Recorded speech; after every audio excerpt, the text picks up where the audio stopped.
Welcome back to Wake Up America. 4 separate batches of classified documents have now been found in Joe Biden's Delaware home and in his private offices in Washington, prompting plans for a GOP investigation.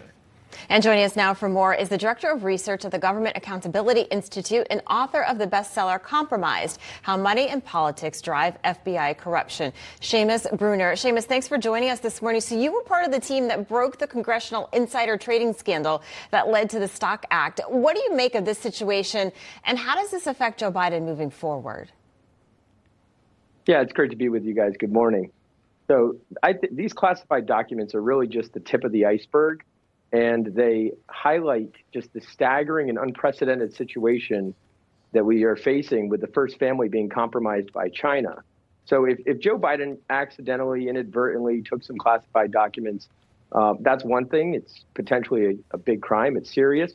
But the much bigger issue here is what was his family doing and with whom during the time that these classified documents were apparently unsecured in his garage. So you've got Hunter taking millions of dollars from, in his words, the effing spy chief of China during this exact same time period. He's representing Patrick Ho, who was accused of international bribery. And then also you've got Yi Jianming and the Chinese energy company. It's really just shocking stuff, but it's important that all of these details come out. Seamus, there's been so little transparency since we first learned about these documents last Monday. CBS News breaking the story. Apparently they had the story and held it, perhaps even as early as November before the midterm elections. But we've heard about all these Chinese anonymous donations to the Penn Biden Center to the tune of something like $30 million. What's their return on investment? What do they get for giving the Biden family all this money? Right. So actually, this goes even beyond the Biden family. The Secretary of State, Tony Blinken, was in charge of the Penn Biden Center. At the same time, he was moonlighting as, running this firm called West Exec that on its website boasted of its ability to help universities like UPenn get Chinese donations past the Department of Defense. If the Department of Defense is giving a university like UPenn grants, then they don't want Chinese influence operations happening at that university. So Tony Blinken's there. He needs to be investigated for all of this. And so what did they get? UPenn, after its donations tripled, sends a letter signed by 160 faculty members to the Biden administration, to the DOJ, asking them to cease investigating Chinese influence operations inside universities.